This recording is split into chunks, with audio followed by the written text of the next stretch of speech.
Spike rested his elbows on his bedroom windowsill. Snow-covered Ponyville looked so small from 3 stories up, especially with the evening's dim light obscuring so many details. He knew ponies all over town were just now setting up their lanterns and stoking their fireplaces. Soon, the little pinpoints of light dotting the scene before him would be the only thing illuminating the night. The dense cloud cover overhead left the days gray and the nights moonless. Far below the window, he could make out 3 trails of hoofprints in the snow that converged at the castle's doorstep. He put a claw to the glass and traced each trail, one to the rolling hills that hid Sweet Apple Acres from sight, one to the unmistakably cake-shaped Sugar Cube Corner downtown, and one to Carousel Boutique, where the most beautiful pony in the world lived. Peaceful moments like this almost made time stand still. Time didn't actually do that, though. Time moved swiftly, especially around here. Years flew by, adventures were had, and friendships grew ever stronger. Twilight was more than a unicorn now. Spike was more than a baby dragon, and if the last few months were anything to go by, Rarity was fast becoming more than just his friend. Twilight called to him from down the hall. Spike, everybody's here. Aren't you coming? Spike backed away from the window and nodded. Yeah, I'll be right there, Twilight. He took one last glance at the mirror, ran a hand through the spikes on his head, and patted the large wooden chest next to his closet.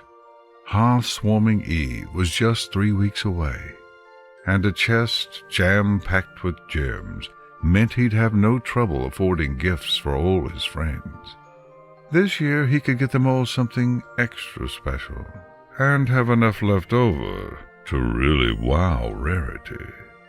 They'd been spending more and more time together lately, and whenever they walked down the main street, he'd notice her glancing at a certain shop window and the shiny new sewing machine on display within.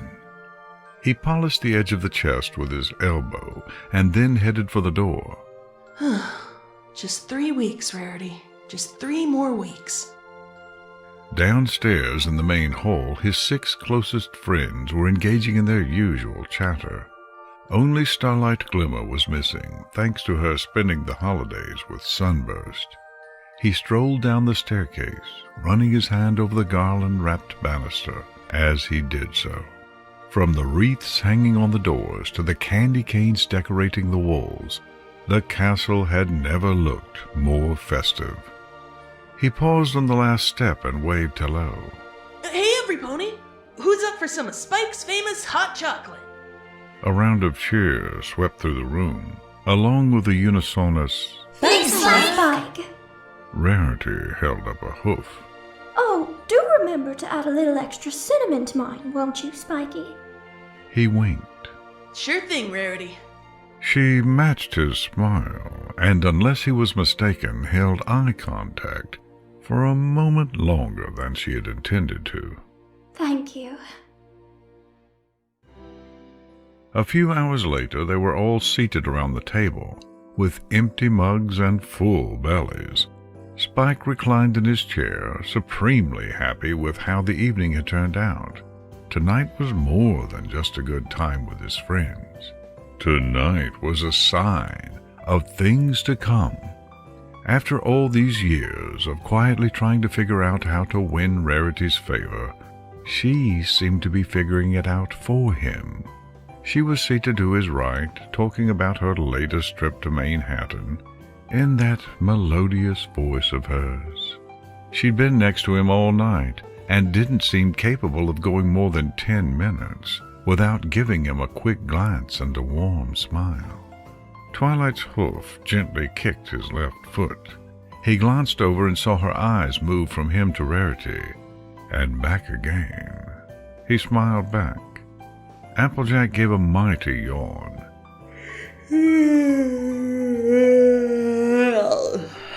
know about y'all, but I'm fixing to call it a night. Fluttershy nodded. I should go too. Angel's been very needy since his ear straightening operation. He might need an extra lullaby to fall asleep tonight. Spike bit his tongue to keep himself from grinning. Seeing that annoying bunny stuck on bed rest with both ears in casts was still one of the funniest things he'd seen in months. Fluttershy sighed and stared at the table, her smile gone. I just wish he wouldn't fight me about taking his medication. Those pills were so expensive. I can't afford to buy more if he just keeps spitting out the ones the vet gave me. I feel for you, Sugar Cube. Winter is a lean enough time down on the farm, and this year the harvest just wasn't what it should have been. Twilight tapped a hoof on the table. Applejack, Fluttershy, if either of you needs a little help from your friends. Oh, that's okay, Twilight. The apples have been through worse and come out stronger for it. I'm okay too. Thanks for offering, though. Rarity cleared her throat. Be that as it may, I'd like to suggest a little something that might ease the burden that her swarming Eve places on each pony's time and resources. What if we were to do an anonymous gift exchange this year? Each of us puts our name in a hat. Every pony draws one name and gets that friend a gift.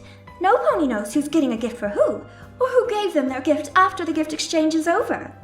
Spike gasped. But Well, I'll be. It's a heart-warming miracle. Rarity said something, and I'm agreeing with it. Applejack chuckled. I'm in! Pinkie shouted. This makes the gift giving and getting extra mysteriously fun! Totally! This'll make my last-minute shopping so much easier! Rainbow Dash said. Fluttershy clapped her hooves and smiled. If it's only one gift, I could try doing something Hoof made this year. I've never had enough time to do that before. All of Spike's objections died in his throat. If it's easier on my friends, then how can I say no, right? Twilight held a hoof out to Applejack. Can we use your hat, AJ? Spike, could you get some paper and quills? A ream of paper landed on the table, and Pinkie grinned. I'm way ahead of you! Spike chewed on his claws. This was really happening. If he drew Rarity's name, he was set. He'd buy her the biggest, fanciest sewing machine known to pony kind, and have her name engraved on the side. In under a minute, Applejack's hat was upended on the center of the table and filled with slips of paper. Rarity retrieved the hat and mixed the papers around with her magic. Finally, she withdrew a slip of paper, glanced at the name written on it, and crumbled it up. Would you care to go next, Spikey? Sure. If only they weren't all watching him. If only he could stick his nose in the hat and smell out her perfume-laced writing. Instead, he plucked out the first paper his claws touched and passed the hat to Twilight. A quick glance at the paper told him everything he needed to know.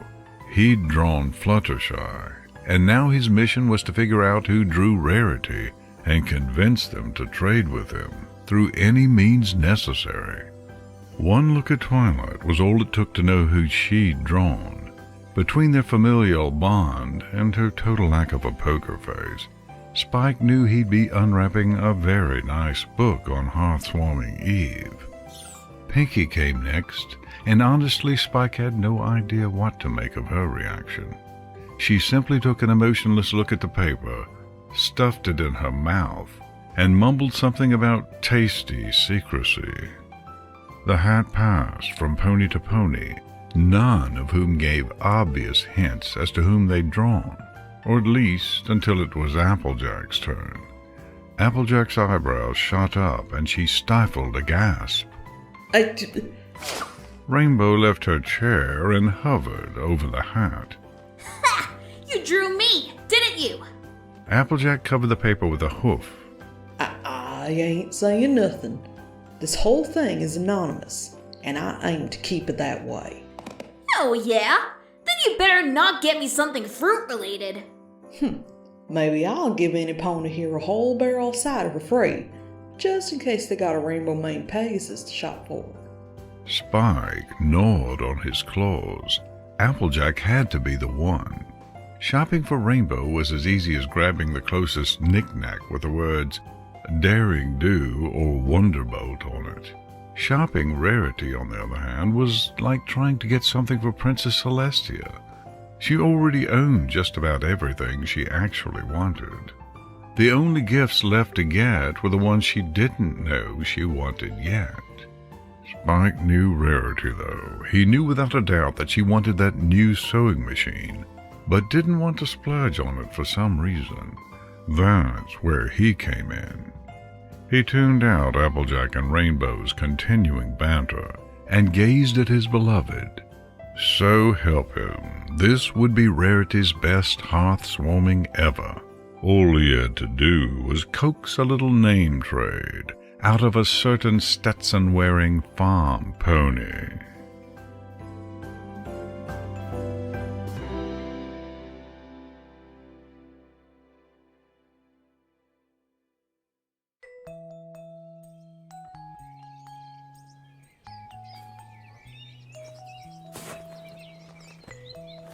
Spike squinted in the morning sunlight. Only one hill stood between him and Sweet Apple Acres, a hill that had been transformed into a mountain of snow that clung to his feet like molasses. A freezing cold wind blew across the hill, instilling in him the exact opposite feelings that had accompanied last night's party. Instead of basking in the warmth of home, friends, and future romance, worry chilled him to the core. What if Applejack wouldn't trade with him, or even admit she'd drawn Rarity's name? What if she really hadn't, and he was trekking out here for nothing? Worries aside, he still had to try. He'd been trying for years in one form or another, and at last Rarity seemed to be taking notice. He couldn't let some dumb gift exchange ruin the last few months of sharing long glances over tea and longer walks through Ponyville. I'm getting you that sewing machine for Hearthswarming Eve, Rarity. If it's the last thing I... Howdy, Spike. Whoa! Spike spotted Applejack on top of the hill just as he lost his footing and fell backward.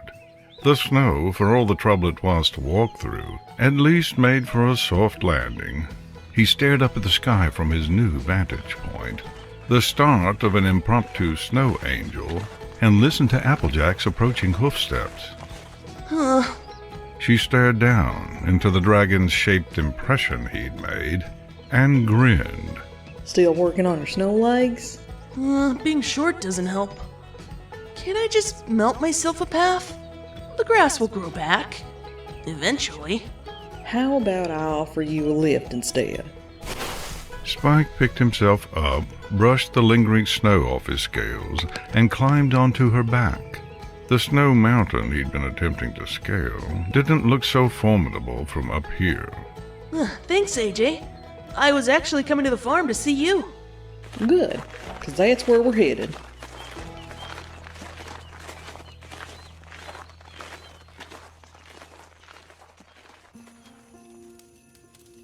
A few minutes later, Spike was seated at the Apple family kitchen table with his hands held up to the heat of the stove. Thanks for the ride, Applejack. Feels so good to get in out of the cold. Applejack had her head buried in the pantry. Nothing to it, Spike. How about a little snack to warm up those scales? You look colder than an apple and an icicle. That sounds great. Without even thinking, he looked over her shoulder at what he assumed would be the current selection of snacks. Instead, he saw a disturbing amount of empty space.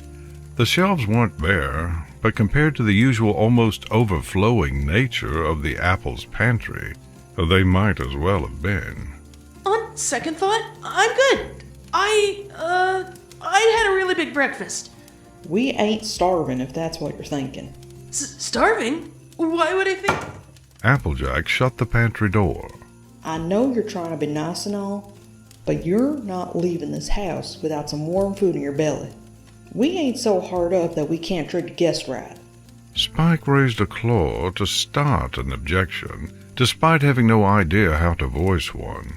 All he could think of was the nearly bare shelves in the pantry. Applejack smiled. How about we make something fresh? It'll heat the house, and I bet every pony else could use a little something too. In the fritters, brown betties, pie, I guarantee they've all got about the same number of apples in them.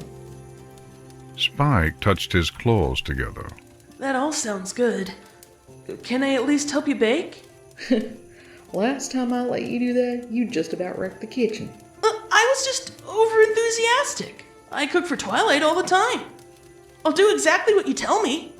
She nodded. Fritters it is. Hours full of prep work flew by.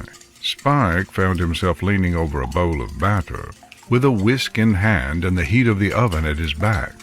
Behind him, Applejack was pulling the third tray out of the oven. He should have known that Applejack wouldn't stand for making 2 fritters, or even a dozen.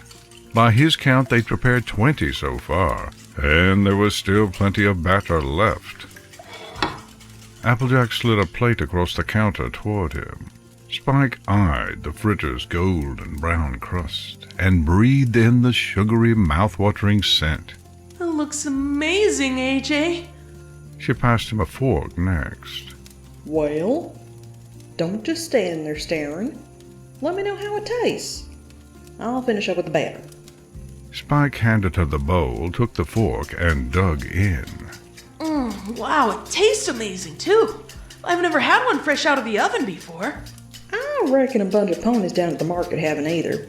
Soon as we're done here, I'm gonna run them all down there and see if I can sell out before they get cold. I'd buy one. I'd buy 3. Not eating all the product yourself is half the battle, Sugar Cube.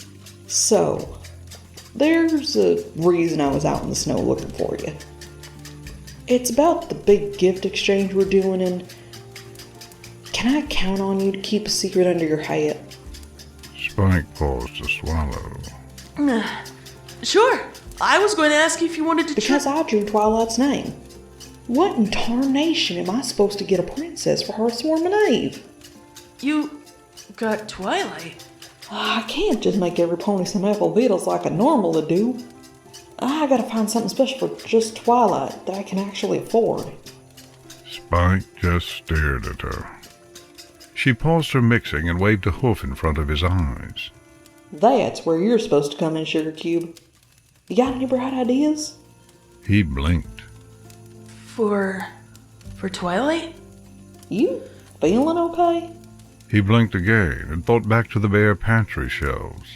Securing Rarity's name would have to wait. Okay, I can help. Getting Twilight a present is easy.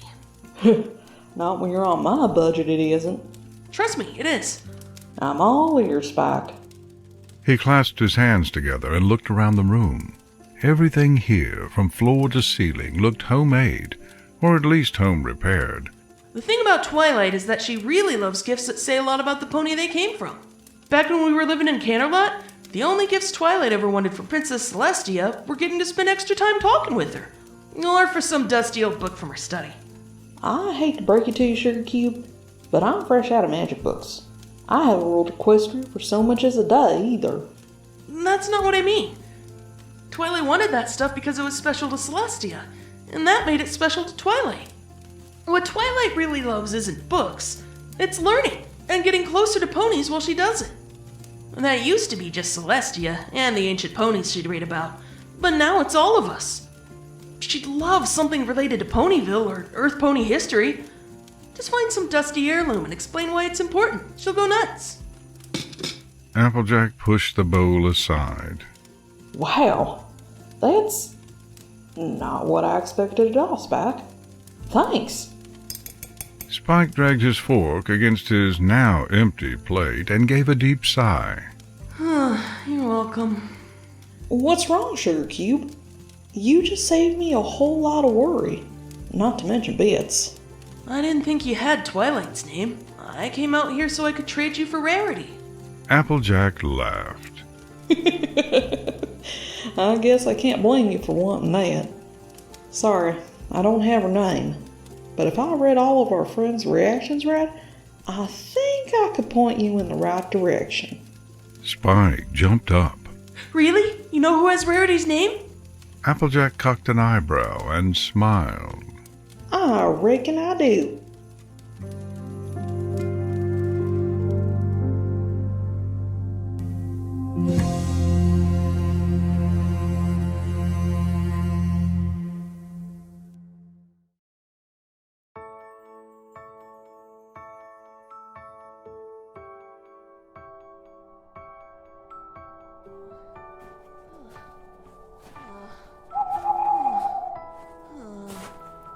Applejack had it all wrong, as did every pony else. Spike stopped for a moment to pant. His legs had somehow found a way to burn and shiver at the same time. He couldn't decide what was worse, the fading sunlight, the plummeting temperatures, or the ever-deepening snow. Once the sun set, he would have officially blown the entire day walking around Ponyville. He finally knew who had Rarity's name, albeit by process of elimination rather than any pony actually giving him a useful clue. By virtue of visiting 3 ponies instead of just 1, like he'd planned, he knew it all. Twilight was getting him a book. Applejack was getting Twilight some kind of historical relic. Rainbow Dash was getting Pinkie Pie a new party cannon. Pinkie Pie was getting Applejack a set of pie pans filled with pie-flavored candy, and he was supposed to get Fluttershy something. That just left Fluttershy getting a gift for Rarity, and Rarity getting a gift for Rainbow Dash. Why couldn't he have just drawn Rarity's name from the start? Why did he have to go on a grand tour of Ponyville in waist-deep snow? He paused on Fluttershy's doorstep to rub his frozen hands together. Once the numbness in his claws turned back into dull pain, he reached up and knocked on the door. He'd never been so cold, but it was absolutely worth it. All he had to do was go inside, ask Fluttershy to do a 3-way name trade with him and Twilight, and go home to inform Twilight of her role in his master plan. Tomorrow morning, or possibly afternoon, considering how tired he felt, he'd buy Rarity the best hearth-warming present ever. She'd be so surprised. Maybe she'd even give him a thank-you kiss. A quiet but unmistakable sneeze banished all thoughts of romance. He put his ear to the door. Fluttershy? Spike opened the door and stepped inside. The cottage floor was covered in discarded tissues, rendering it as white as the snow outside. Fluttershy was curled up on her couch, nestled between a mound of tissues and what appeared to be an unfinished blanket knitted out of blue yarn. Hi, Spike. Are you okay? Fluttershy gave a mighty sneeze in response, one of the loudest things he'd ever heard escape her mouth.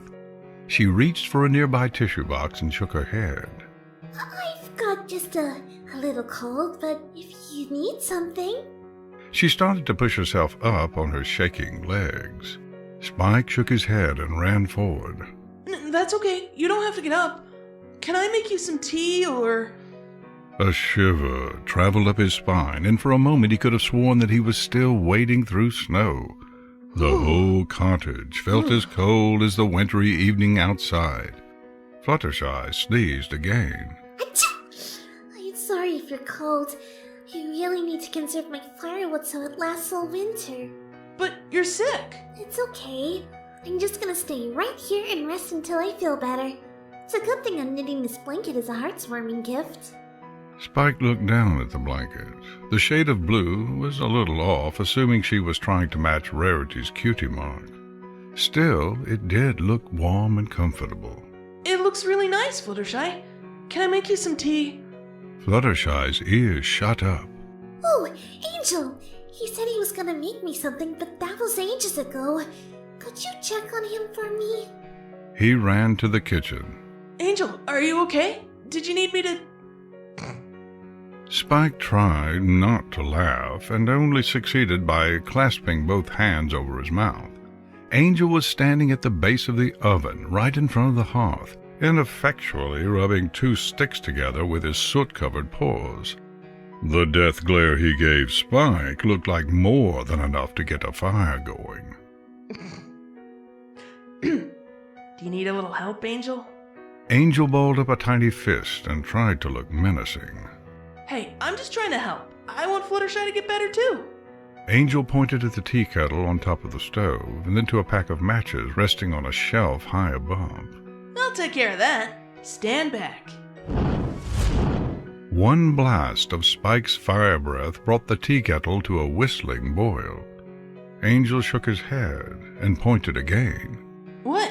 The kettle's hot now. I can carry it and everything. Angel hopped up on a nearby stool and then onto the stovetop. He stared down at Spike and pointed once again, this time clearly at the stove. Spike touched his hand to the front of it. The only spot that wasn't stone cold was where his own fire had warmed it. Well, of course it's cold. You didn't like the firewood. Angel slapped himself on the forehead and gave the stove a kick.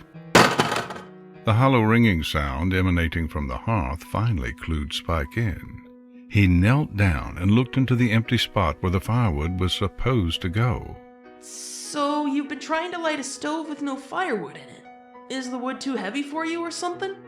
Angel nodded. He put his paws together in front of him and pantomimed swinging something around. Then he stood up straight and deliberately fell backward. Spike sighed. You want me to go chop down a tree for firewood? That's a ton of work. That's why ponies just buy the stuff, Angel. Fluttershy has to have some firewood around here somewhere. Angel hopped up and down on the stove and waved his paws, clearly disappointed with Spike's sudden rummaging through the kitchen cabinets. Finally, Spike threw open a wide floor-to-ceiling door next to the back window. The firewood label next to the handle should have been his first clue. Aha! I knew she'd have some... He didn't know what to say. Just like Applejack's pantry, the cabinet was neither bare nor fully stocked.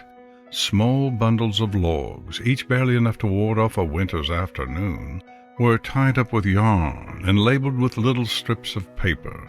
He brushed a claw against the dainty writing on the nearest paper label. Each little paper had a date on it, and he could only assume that today's firewood ration was now nothing more than soot. This is all Fluttershy has? She wasn't kidding about saving it so it lasts all winter. Angel jumped in front of the dwindling firewood supply and stared Spike down. He repeated the tree-chopping pantomime with one paw, while the other pointed at the door. Spike winced. He already felt numb just thinking about performing hard labor out in that cold. Still, arguing with a bunny wasn't making the cottage any warmer. Fine. I'll go find more firewood outside. You get Fluttershy's tea ready. Angel nodded. That was the closest they'd ever come to having a civil conversation.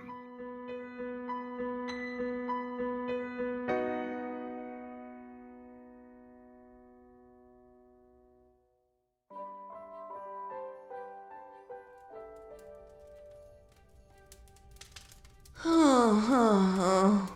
2 hours later, Spike collapsed in Fluttershy's easy chair and surveyed Angel's and his work. A fire was crackling merrily in the hearth, thanks in no small part to several blasts of his fire breath to fell a tree, section it into logs, and finally to convince the icicle-laden wood to catch fire. Fluttershy now had 2 winters' worth of firewood at least. Angel hopped into the room with a warm blanket in his forelegs. He shot Spike a look, which could have been anything from simple tolerance to genuine approval, and offered the blanket to Fluttershy. The heat alone seemed to have done wonders for her. She was seated upright with a basin of hot water in front of her, a mug of tea in her lap, and a quilt draped over her back. The mountains of used tissues were gone, thanks to Angel. In their place was a small wastebasket that Fluttershy hadn't even filled halfway. Fluttershy glanced up and saw Angel holding out the blanket. That's alright, Angel. I feel warm and snug already. Maybe Spike would like it? Angel gave Spike another look, studied the blanket for a moment, and held it out to him. Spike's jaw dropped. This couldn't be the real Angel. The real one, the bunny that only ever treated Fluttershy nicely, at least on occasion, must have been replaced with some sort of changeling replicant. He took the offered blanket all the same. Thanks, Angel. We made a good team, right? Angel crossed his forelegs and gave a small nod. Fluttershy giggled. You certainly did. I feel so much better already thanks to the two of you. Angel's previously limp ears perked up, and he gave what looked like an actual smile. At last, Spike felt at ease. Everything was getting back to normal. I'm so glad you're doing better now, Fluttershy. Why didn't you come and ask some of your friends for help when you got sick?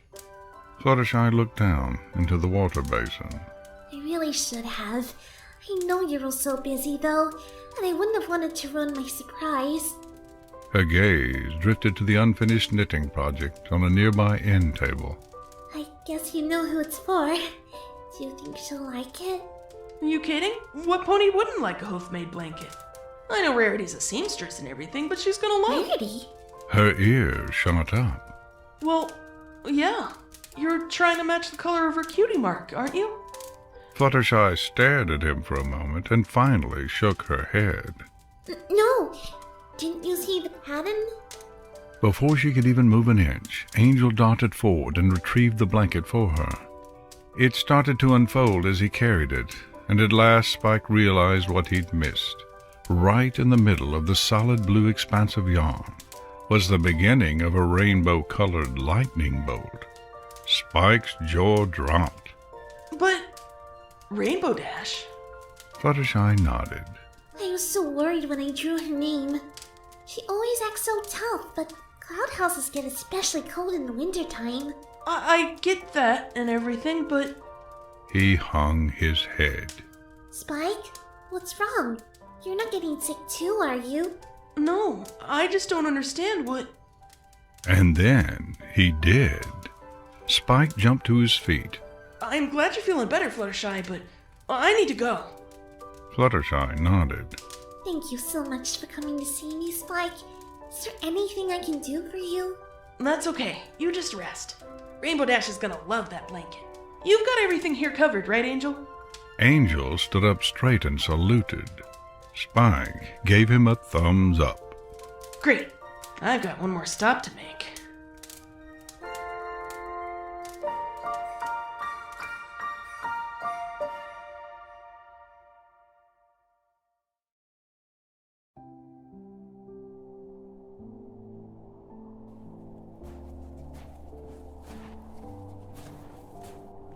Spike had it all wrong. Ponyville in winter wasn't picturesque, at least not at night while trudging through waist-deep snow. He hurt nearly everywhere, and wherever he didn't hurt, he was numb. A whole day of walking, and worse, lay behind him, and grasped in his claws was the same slip of paper that he'd started with. Against all reason and logic, he still had Fluttershy's name. He'd visited every pony who could possibly have Rarity's name, all except for one. He made a fist and pounded on the boutique's door. Rarity? You're home, right? We need to talk. He stared up at the dark sky. Fresh snow was falling in moonlight. Under better circumstances, he would have called it beautiful or even romantic, considering whose doorstep he was on. Not tonight. Tonight he'd gladly roast the snow out of the sky, not to mention any and all hearth-warming decorations in sight. The door in front of him creaked open, and Rarity peered through. Her sleep mask was perched on her forehead. Spike, I must say, it's rather late for a lady to accept a gentle dragon collar, don't you think? I know what you did. She stared at him, dumbfounded. Pardon? Remember the whole gift exchange you convinced all our friends to do this year for hearthwarming? Rarity held a hoof up to her mouth. I can explain, Spiky. He crossed his arms. I'm listening. She shut her eyes and sighed. Come in out of the cold, won't you? Spike followed her across the threshold and shut the door. The shop felt even warmer than Fluttershy's cottage. The dim candlelight illuminating the dresses on display gave him fleeting romantic thoughts, and once again he pushed them aside. You drew your own name, Rarity, and you didn't tell any of us. You rigged the whole thing. Rarity bowed her head and gave a deep sigh. You're correct. May I ask how you happened upon this discovery? Spike held out the paper he'd been clutching. Because I've been trying to trade for your name all day. I looked all over town for you, but no pony had your name. At first I thought it was some kind of mix-up, but then I remembered whose idea this whole gift exchange was. She nodded. As odd as this may sound, I do in fact have a very good reason for orchestrating all of this. Why? I really wanted to get you something great for hearthwarming, Rarity. We've been spending so much time together lately, and I just don't understand. Why do an anonymous gift exchange? Why rig it? Rarity walked to the nearest dress on display and slid her foreleg along the neckline. Her hoof caught on the small loop of string, and she plucked it off the dress with her magic. The string and the price tag attached to it floated through the air and landed at Spike's feet. He stared down at the considerable number of zeros on the tag. Spike, most of the dresses I sell are quite extravagant, both in appearance and in price. Such is the nature of the fashion industry. But what I mean to say is, I'm a pony of considerable means. I could quit making dresses right now and eke out a frugal existence for many years using my savings. Some of our friends, however, some of them aren't as fortunate as I am, and yet are unwilling to accept all but the smallest forms of financial assistance that I could offer. I don't begrudge them for it, but it pains me so when any pony falls on hard times. She returned the price tag to its respective dress and took a seat on the floor facing it, her ears limp and her back hunched. I've come to dread this time of year. I simply detest burdening all of our friends with the task of buying me gifts. I work so very hard at being generous, and this end-of-year season makes me feel that I've failed, that I've somehow amassed more possessions and wealth than I've given. I'm sure that isn't actually true, but... She sunk to the ground and hid her face. Her whole body quivered as she wept. Just once, I wanted housewarming to pass by, guilt-free. Spike ran to her side, and after a moment of apprehension, equal to her distress, placed a shaking hand on her back in what he hoped was a comforting gesture. I'm sorry, Rarity. I'm sorry this season is so hard on you.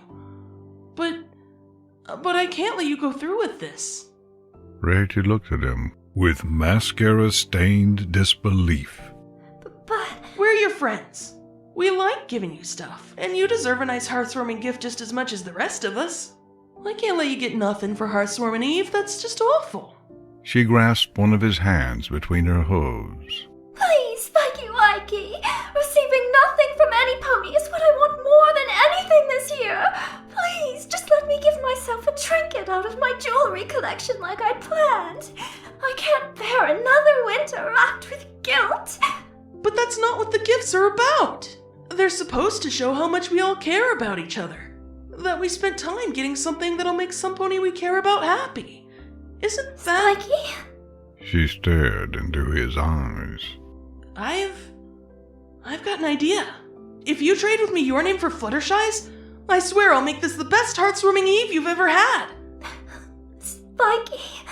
Rarity's sniffing ceased, and she lowered her eyebrows.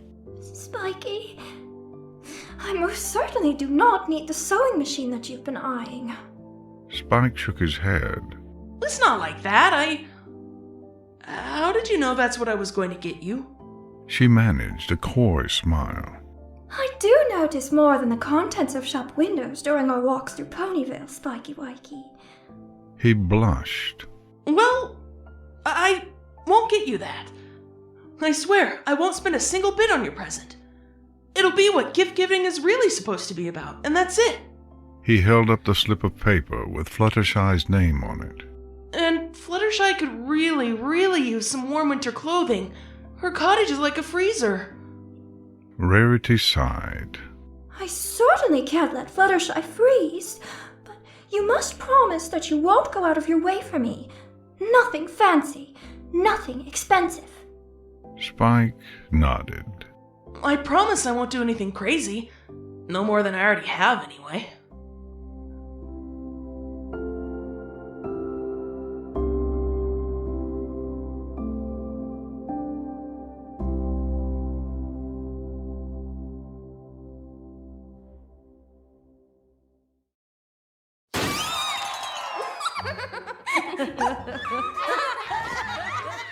Time flew by, as it always did, at least until Hearth-warming Eve finally rolled around.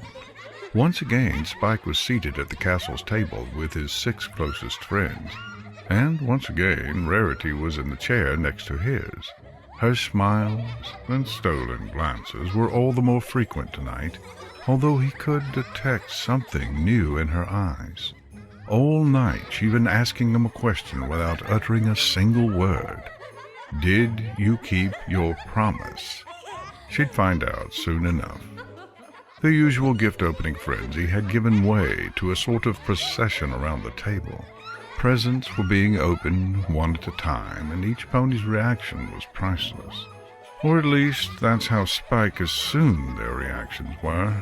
Knowing all the gifts in advance kind of spoiled the surprise.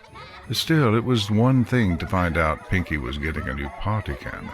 It was quite another to see her swinging from the chandelier above the table with a freshly singed tail. Whee! I love party candy closer to a 21-gun salute! Applejack pushed the still smoking party cannon a few inches further away. Not sure my ears could take 20 more of those all at once, Pinkie. Pinkie reached down and flicked Applejack's hat. Just fill your ears up with all that candy. That's what I do. Applejack glanced down at the candy-filled pie pans in front of her, and then to the 5 empty wrappers she'd piled next to it. That's just hypothetical, right? Rainbow set her back hooves on the table. Her new blanket was draped over her high-backed chair, displaying its perfect rendition of her cutie mark like a national flag. She gave a deep, satisfied sigh. I'm gonna tell ya, whoever drew my name really knows awesome when they see it. I can't decide if this thing belongs on my bed or on the wall over it next to my Wonderbolts posters. Well, I'm definitely wearing my new winter coat to bed. It's cozier than all my blankets combined. Fluttershy giggled. She'd nearly disappeared in the fuzzy depths of her new winter coat. With the hood pulled up, she looked more bunny than pony, complete with decorative paws on the cuffs and rabbit ears on the hood. Bed? But it's not bedtime yet, right? Twilight jolted in her seat and for a few seconds looked up from the large picture frame clutched in her hooves. I still haven't figured out where I'm gonna hang this. Rainbow laughed. Why? It's just a... It's not just anything. This is a copy of the very first land grant that Princess Celestia issued to the founders of Ponyville. You can even make out Princess Celestia's signature at the bottom. The old library didn't have a copy of this. Twilight turned the frame around and held it up for all to see. She returned the frame to her loving embrace and brushed a hoof against the glass cover. I don't even know how you got this, whoever got me this, but thank you so much. Spike met Applejack's gaze just in time to catch her approving nod. He could almost hear her saying, Thanks a million, Sugar Cube. A book-shaped present slid across the table in a blue aura and came to a stop under Spike's nose. Rarity smiled at him. I believe you're next, Spiky. He put on his best smile and tore at the wrapping. No matter what kind of book Twilight gave him, he knew she'd put a lot of thought into it. even if that thought was how much he'd love learning about advanced math, ancient unicorn history, or the origins of saddles. Gosh, I wonder what this is. The wrapping paper peeled off the front cover, and he read the title aloud. The Life and Times of Spike the Dragon? He flipped the book open and glanced through the surprisingly empty pages. Half of each two-page spread was dedicated to a lined box labeled, "What Happened This Week?" and the other half was split into columns labeled with the days of the week and times of the day.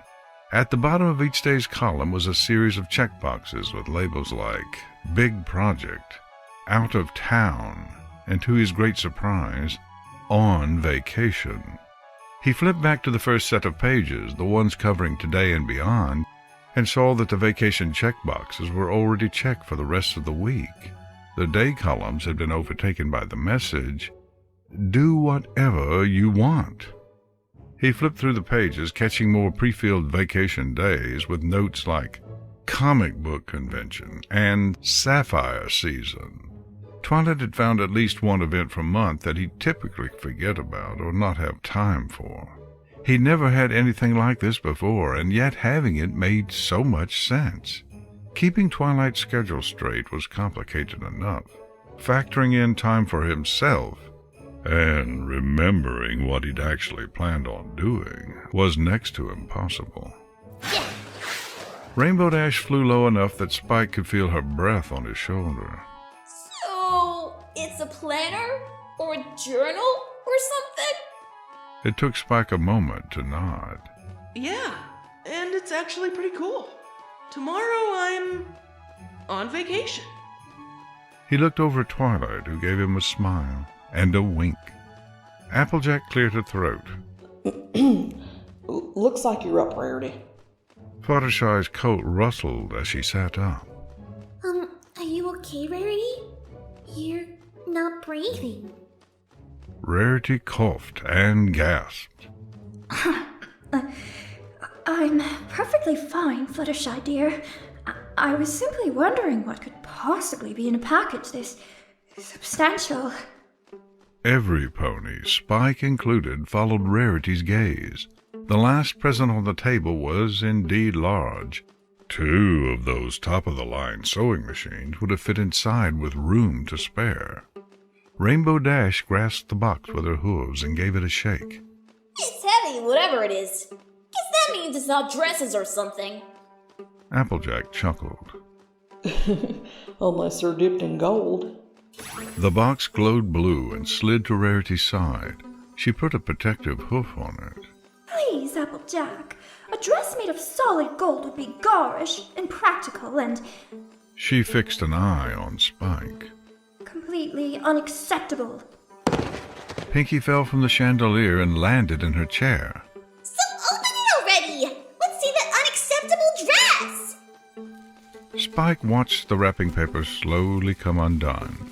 Rarity somehow put more finesse and elegance into unwrapping the present than he'd used to wrap it. Part of him wanted her to just tear the paper off and get the surprise over with. He was so sure he'd done the right thing, at least until all his friends gasped. A sturdy wooden chest stood on the table, as large as it was plain. Applejack scratched her head. Huh. That's an interesting gift for a fashionista. Rainbow folded her hooves.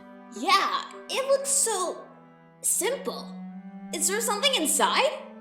Rarity took a quick peek under the lid and shook her head. No, it's completely empty. Then why do you look so happy? Rarity smiled and ran her hoof along the edge. To you, it might look like a simple chest, Rainbow, but I see a blank slate on which to express my creative vision. With a fresh coat of varnish and a few decorative flourishes, I think this would be perfect for holding fabric swatches in my inspiration room. Well, as long as you like it.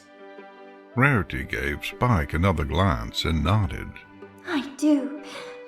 Thank you, whoever gifted me with something so practical.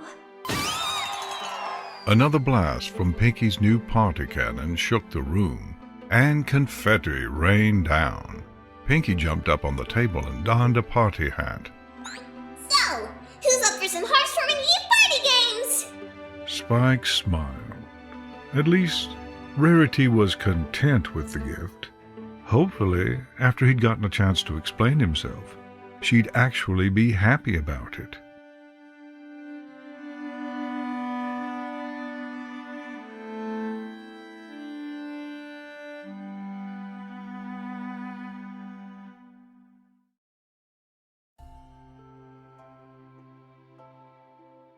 Spike got his chance a few hours later when yawns began to overtake laughs as the favored break in conversation. Every pony was milling around the room, reassessing their new possessions and offering another round of thank yous to whoever was nearest. Rarity was next to her new piece of furniture, probably wondering how she'd get the sizable thing home on a snowy winter's night. Spike's many years of hefting twice his weight in books and luggage had barely been enough to get the box down the castle stairs. No one else was nearby, affording them a measure of privacy, as long as they kept their voices down. Hey, Rarity? Could we talk for a second? Rarity turned to him and smiled. Of course, Spikey. I'm so sorry that I doubted your intentions before. Thank you for getting me something simple, something that's more of a project for me to sink my hooves into in my spare time. I'm glad you like it and everything, but... well, that's not exactly why I gave it to you. Then why? Spike took a deep breath and pointed to the spot on the back corner where the finish was worn away completely. I had to sand the writing off there, but you can probably still make it out. Rarity leaned down and examined the spot where a much younger Spike had scratched a message into the wood. Property of Spike. It's where I kept my gems. I've been saving them up for months so I could get you something really amazing for hearthwarming, but after we talked... Rarity's ears folded back. Spike, I didn't mean for you to part with something so important and personal. I know I was trying to tell you what's really important about giving gifts, but I think I'm the one who needed to hear it. So I took all my gems and got you this. He held out a piece of paper, not unlike the one from the gift exchange. Rarity took it in her magic and looked it over. What is this? It's a receipt. My real gift to you is that I made a big donation to charity in your honor. Rarity gasped. Charity? Do you mean to say that you donated all of your gems? He leaned in to whisper. Well, kind of. First I left a big bag of them on Applejack's doorstep and one at Fluttershy's. Then I donated the rest.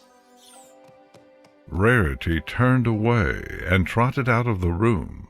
Spike nearly had a heart attack. He ran after her and nearly tripped over his own tail. Rarity, wait! I thought this would... He found her in the hallway, dabbing away tears with a handkerchief. She embraced him as soon as he came near. Thank you, Spike. I apologize for walking away.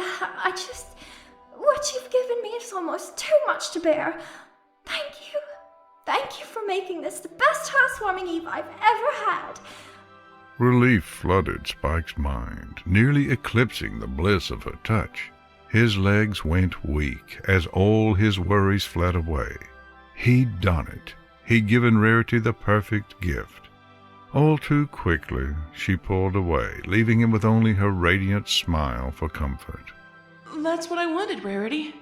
I don't need gems. Not when I've got your smile. She blushed. Spikey, under present circumstances, I think I'll need to break the rules of my own game. I simply must give you something in return. He held up his hands. Whoa, I don't need anything. Her horn glowed, and the wreath hanging over the door lost its centerpiece. Spike stared at the mistletoe floating over his head, and then at the beautiful mare inching ever closer. His heart stopped, but she didn't, for some uncountable number of seconds. Joy itself flowed through their touching lips. Time didn't stop, no matter how much Spike wanted it to. Suddenly he found himself standing on his own again, albeit on wobbly legs. Rarity was still gazing into his eyes, beckoning him to do or say something romantic. Instead, he asked a simple question. Can I get one of those every year? Rarity giggled. That is a distinct possibility. Although I don't see why we should wait until next Hearthwarming Eve. Do you?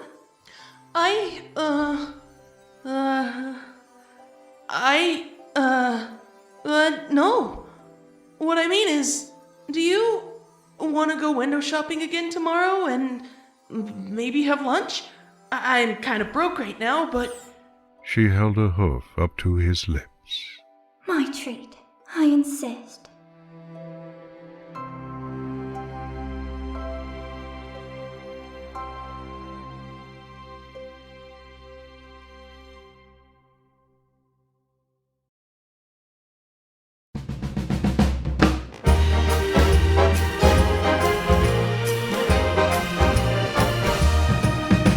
It happens at Christmas all over the town. Streets full of snow and lights all around. You're strolling about while hearing the pipes. How happy to feel these vibes. Oh, I long for Christmas. That magical night makes everything bright. What a joyful Christmas. Jump on a sleigh and go for a ride. You can feel it's Christmas when flakes start to fall. The kids run outside to roll the biggest snowball. You sit by the window enjoying the view. Such fabulous moments of you. Oh, I long for Christmas. That magical night makes everything bright. What a joyful Christmas. Jump on a sleigh and go for a ride.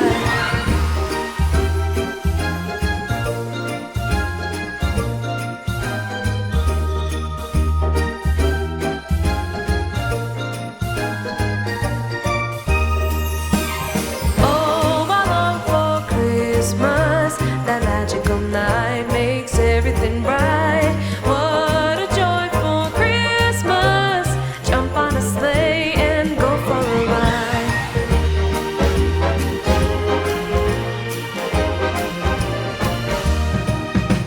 It happens at Christmas on a cold winter night. A choir sings aloud for people's delight.